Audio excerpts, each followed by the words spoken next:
Salamat po sa inyong pagkikibahagi sa programang Katagpuin ng Diyos, ilang sandaling pagbubulay-bulay ng salita ng katotohanan, araw-araw.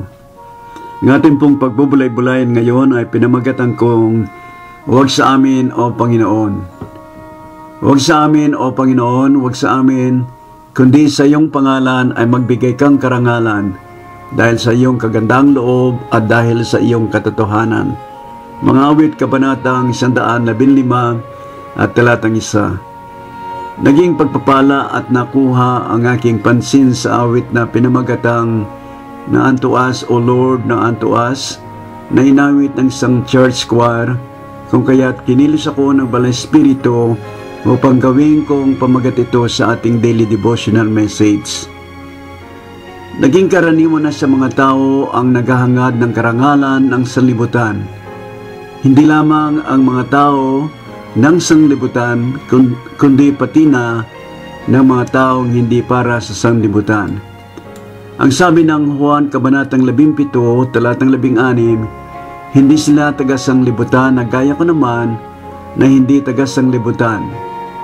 Ang tinutukoy dito ng Panginoon Jesucristo ay ang mga tunay na anak ng Diyos dahil kay Kristo Jesus, na hindi nararapat umasa pa o maghangad pa ng karangalan o kapurihan ng mga bagay na makasanlibutan.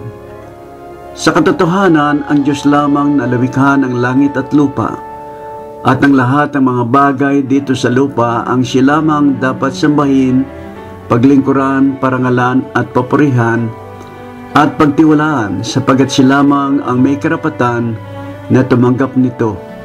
At wala nang sinumang tao o ng Diyos-Diyosan ng mga tao, sapagkat ang sabi ng salita ng Diyos sa mga ito ay, "Yari ng mga kamay ng mga tao, sila'y may mga bibig ngunit sila'y hindi nagsasalita. Mga matay meron sila ngunit hindi sila nakakakita. Sila'y may mga tainga ngunit hindi sila nakakarinig. Mga ilong ay meron sila ngunit hindi sila nakakaamoy. Meron silang mga kamay ngunit hindi sila nakakatatangan. Mga paa ay meron sila ngunit hindi sila nakakalakad. Ni nangagsasalita man sila sa kanilang ngalangala. Ang nagsisigawa sa kanila ay maging gaya nila. O bawat tumitiwala sa kanila, O Israel, tumiwala ka sa Panginoon. Siya'y kanilang saklolo at kanilang kalasag. O sambahayan ni Aaron, magsitiwala kayo sa Panginoon. Siya'y kanilang saklolo at kanilang kalasag. Kayong nangatatakot sa Panginoon, magsitiwala kayo sa Panginoon. Siya'y kanilang saklolo at kalasag. Kanyang pagpapalain ang nangatatakot sa Panginoon, ang mababa gayon din ang mataas. Mga awit, kabanatang 115, talatang 1 at hanggang talatang 9 at 11. Ang kauli-ulihan na payo ni Apostol Juan sa kanyang unang sulat sa mga anak ng Diyos ay ito: "Mga anak ko, mag-ingat kayo sa mga Diyos-Diyosan." Ang katotohanan, ang mga Diyos-Diyosan ay hindi lamang ang gawa ng mga kamay ng mga tao, kung hindi ang bawat bagay na minamahal ng tao ng higit sa pagmamahal kay sa Diyos na makapangyarihan sa lahat. Ito'y Diyos-Diyosan na sa Kaniya. Gaya halimbawa, ang pagmamahal sa kapwa-tao, maging ito'y miyembro ng isang pamilya, pagtatrabaho, pag-aaral, pananalapi, pagdalo sa natatangi okasyon kung araw ng linggo na nagsisilbing hadlang sa di pagdalo sa bahay panalanginan at hindi nakakasama sa pagsamba sa Diyos kasama ng mga kapatiran. Panunungkulan at pati na sa pagmamapuri sa sarili, sa gawaing espiritual sa ministeryo. Ang lahat ng ito ay mga Diyos-Diyosan na sa buhay ng mga taong nagsasanay ng pagyakap, pagtangkilik, pagkukupkup, pag-angkin, pagpapalalo sa sarili sa mga bagay na ito. Sa sandaling tayo ay nagmapuri sa ating mga sarili, samantalang isa lang ang kwartong para sa kalwalatian dito sa sanlibutan, inilalagay natin ang ating sarili na karibal na ng Diyos na makapangyarihan sa lahat.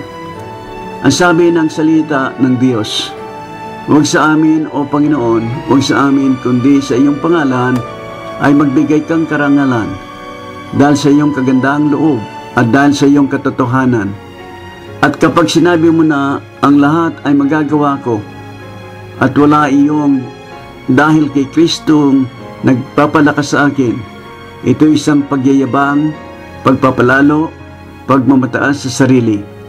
Ang payo sa atin ng salita ng Diyos ay lumakad na may kababaan na kasama ng iyong Diyos.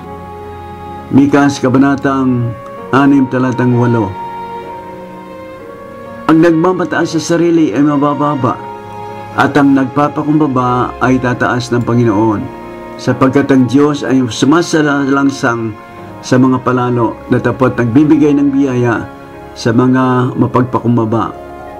Unang sulat ni Pedro, Kabanatang 5, talatang 5. Ang sabi pa din ng ating talata na tayo magbigay ng karangalan sa Diyos dahil sa kanyang kagandahang loob at dahil sa kanyang katotohanan.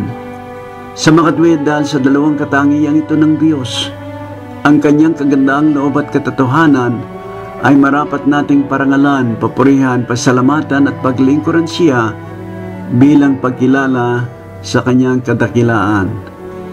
Ang kagandahang loob ng Diyos sa atin ay ang kanyang kapatawaran ng ating mga kasalanan at kaligtasan ng ating mga kaluluwa dahil sa kanyang anak na si Jesus.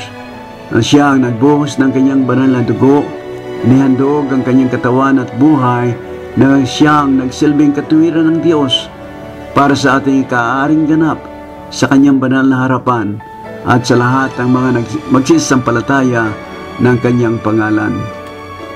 Ito din ang katotohanan ng Diyos, kung saan dahil sa katotohanan ito, marapat siyang papurihan, parangalan at pasalamatan na tayo kanyang binuksan sa katotohanan si Jesucristo lamang ang daan at katotohanan at buhay, na maliban sa kanya ay walang makakarating sa Ama kundi sa pamagitan niya.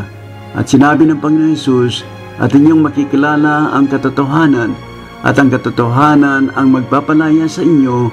Kung palalain nga kayo ng anak, kayo'y tunay na maging laya. Ang mga tunay na mga anak ng Diyos ay may malaya na sa parusa ng kasalanan sa impyerno, dahil sa binayaran na ng ating Panginoon Kristo sa pamagitan ng kanyang banal na dugong ibinuhos sa Kalbaryo. Na inyong nalalaman kayo'y tinubos, hindi ng mga bagay na nangasisirak at tulad ng pilak at ginto, mula sa inyong walang kabuluhang paraan ng pamumuhay na ipinamana sa inyo ng inyong mga magulang, kundi ng mahalagang dugo gaya ng sa korderong walang kapintasan at walang dungis sa makatwid-bagay, ang dugo ni Kristo. Unang sulat ni Pedro, Kabanatang 1, talatang 18 hanggang 16. Kaya nga mga kapatid kay Kristo at mga mahal naming kababayang Pilipino, huwag nga tayong magbigay ng anumang papuri, pasasalamat, pagsamba at paglalingkod na may ibang Diyos-Diyosan o maging sa ating mga sarili, maliban sa Diyos na makapangyarihan sa lahat, sumasa lahat ng dako, nakakaalam ng lahat ng mga bagay at hindi nagbabago. Siya ang Diyos noon, ngayon at magpakailan-kailanman. Ang sabi sa Apokalipsis, Kabanatang 21 at talatang 8, na ngunit sa mga duwag at sa mga hindi mananampalataya at sa mga kasuklam-suklam at sa mga mamamatay tao at sa mapakyapid at sa mga magagaway at sa mga mapagsamba sa Diyos-Diyosan at sa lahat ng mga sinungaling, ang kanilang bahagi ay sa dagat-dagatang apoy at asupre, na siyang ikalawang kamatayan. Sa kawalulihan, ang sabi ng ating talata sa mga awit, Kabanatang 20, talatang 1 at 2, na mangagbigay kayo sa Panginoon, o kayong mga anak na makapangyarihan, mangagbigay kayo sa Panginoon ng kalwalatian at kalakasan. Ibigay ninyo sa Panginoon ang kalwalatiang marapat sa kanyang pangalan. Inyong sambahin ang Panginoon sa kagandahan ng kabanalan. Mga minamahal na kababayang Pilipino, sino ang iyong sinasamba, pinararangalan at pinaglilingkuran sa buhay mo? Tulungan nawa kayo ng Banal Espiritu na mamulat sa katotohanan ng salita ng Diyos. Tayo manalangin. Ama naming Diyos na nasa langit, salamat sa inyong pag-ibig sa amin dahil sa Panginoong Hesus, nagkaroon po ng katubusan at kapatawaran ng aming mga kasalanan. At binigyan mo po kami ng buhay na walang hanggan dahil sa kanyang pangalan. Tulungan ng waan ng Espiritu Santo ang aming mga mahal na kababayang Pilipino na makaranas din sila ng kapanganaking Espiritu upang sila ay magsipasok sa kaharian ng Diyos at matuto din silang sumamba sa inyo sa Espiritu at katotohanan lamang. Sa ngalan ng aming Panginoon Hesus.